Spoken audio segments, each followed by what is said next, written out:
Hi, we'll move on to the second head of ratios called solvency ratios. Solvency ratios helps us to find out the ability of a business to meet its long-term obligations as and when they become due. All the ratios are expressed in ratio form except for the fourth ratio, which is called interest coverage ratio. So under this head, we will learn debt to equity ratio, total assets to debt ratio, proprietary ratio, and the interest coverage ratio. Let's begin with debt to equity ratio. The first ratio, debt to equity ratio, it shows the relationship between the long-term external debts and the internal equities or shareholders' funds of the enterprise. It helps us to assess the long-term financial soundness of the enterprise. The formula is long-term debt divided by the equity or shareholders or proprietors' funds. Now, to get the long-term debt, we need to add up the long-term borrowings plus the long-term provisions. There is another way to arrive at the long-term debt. We can take the total external debt. The total external debt is non-current liabilities plus the current liabilities, the 3 and the 4 in the equity and liability part of the balance sheet. And from that, if we deduct the current liabilities, we will get the non-current liabilities or the long-term debt. Or we can take the capital employed, and from that, if we deduct the equity or the shareholders' funds, we will get the long-term debt. So basically, the long-term borrowings includes the debentures and the long-term loans from financial institutions, and the long-term provisions includes the provision for retirement benefits and provision for gratuity, etc. Now the denominator or the equity or shareholders funds, we will add up the equity share capital, the preference share capital, as well as the reserves and surplus. Or we can take the non-current assets from the assets part of the balance sheet, which consists of the tangible assets, the intangible assets, the non-current trade investments, and the long-term loans and advances. We can add all this up together. We can also add up. With this, we need to take the working capital we need to add up. And from this amount, we will deduct the non-current liabilities, which is the long-term borrowings plus the long-term provisions. Or in other words, we can take the total assets, and from that we can deduct the total debt. The total debt is the total external debt, which is non-current liabilities plus the current liabilities. So we've seen various formulas to arrive at the shareholders' funds. We need to understand the term capital employed. It is equal to the long-term debt plus the equity or the shareholders' funds minus non-trade investments. The debt equity ratio, which is ideal for most companies, is 2:1. So we've seen debt to equity ratio. We'll move on to the total assets to debt ratio. The second ratio, total assets to debt ratio. It shows the relationship between the total assets and the long-term debts of the enterprise. It shows the safety margin available to the lenders of the long-term debt. Now, safety margin to lenders means how well the long-term loans which are given by these lenders are covered by the assets of a company. The formulae to arrive at total assets to debt ratio, we will take the total assets divided by the debt or the long-term debt.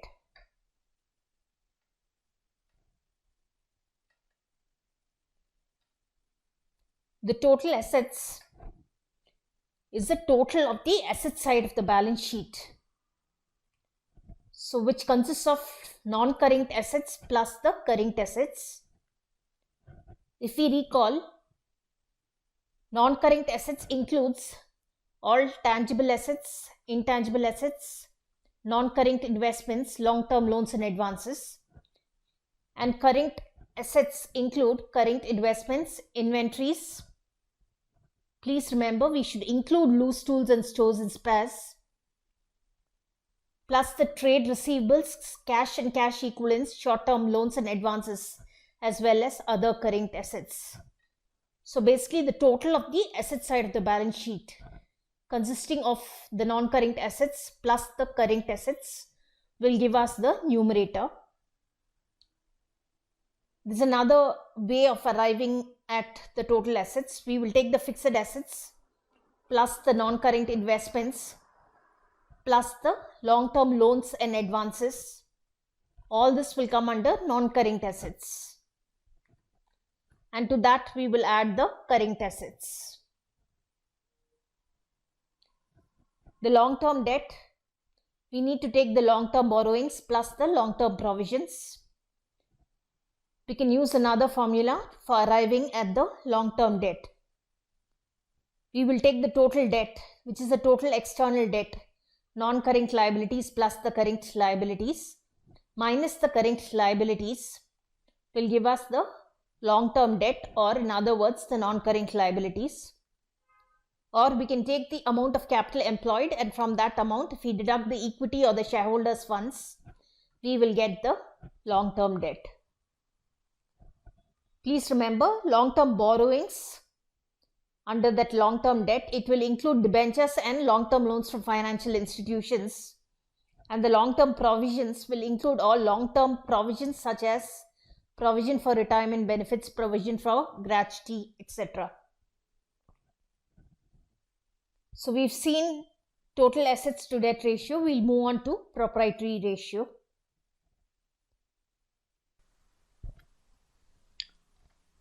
Three is proprietary ratio. It establishes the relationship between proprietors' funds and total assets. The objective is to measure the portion of total assets which is financed by the proprietors' funds. It is relevant for unsecured lenders and creditors of the firm because they can ascertain the safety margin available to them. And the safety margin means how much of the assets of the enterprise has been financed by the shareholders or the owners of the company. To get the ratio, it's proprietors' funds or shareholders' funds or equity divided by total assets. We've already seen how to arrive at the proprietors' funds or the shareholders' funds while learning about debt to equity ratio.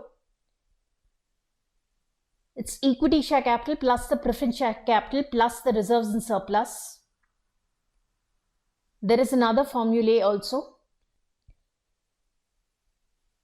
where we will take the non-current assets plus the working capital minus the non-current liabilities. So while taking the non-current assets, we will include the tangible assets, intangible assets, non-current trade investments and long-term loans and advances. So all this if we include, we'll get the non-current assets. To that we will add the working capital, and from that we will deduct the long-term debt, or otherwise called the non-current liabilities, which consists of the long-term borrowings plus the long-term provisions. There is another formula which we can use where the total assets of the balance sheet and the total debt or the total external debt is given.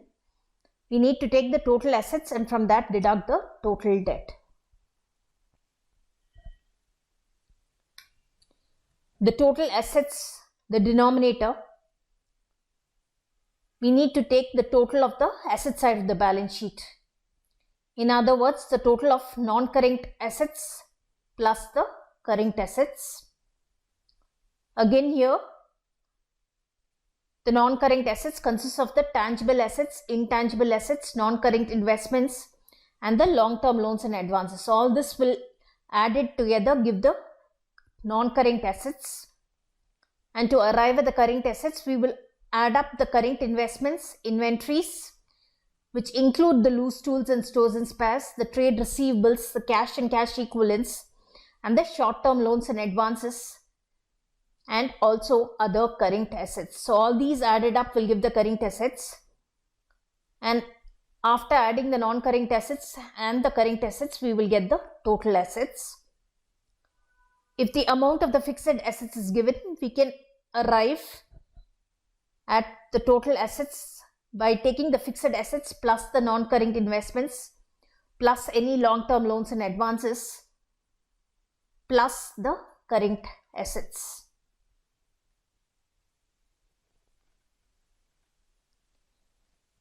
Let's understand the term capital employed. It's the capital which is invested in the business. We need to take the long-term debt plus the equity minus any non-trade investment. This will give us a capital employed. Let's understand what a trade investment is.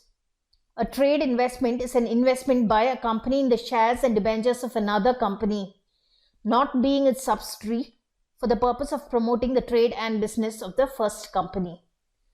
So this is a trade investment, and any investment other than trade investment is called non-trade investment.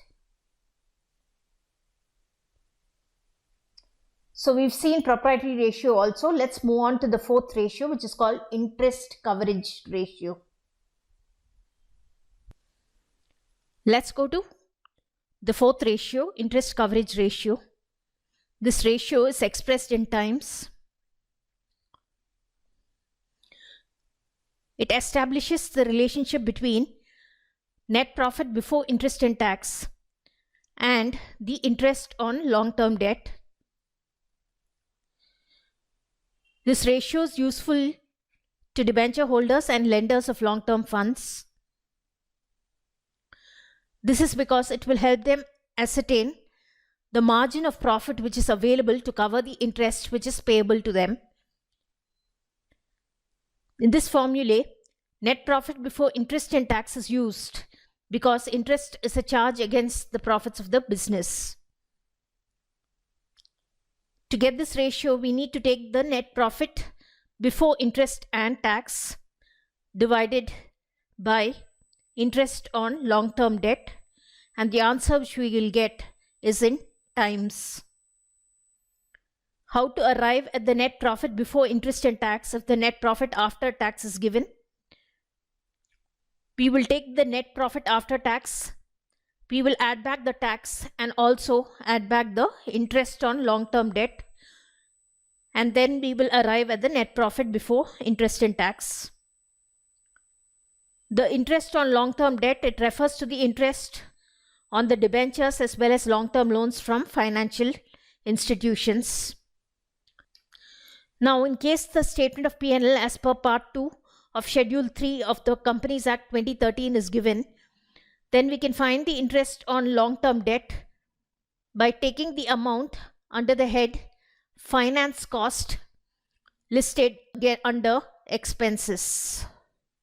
So under expenses, if we go to the head finance cost, the amount against this head of finance cost will be the interest on the long-term debt.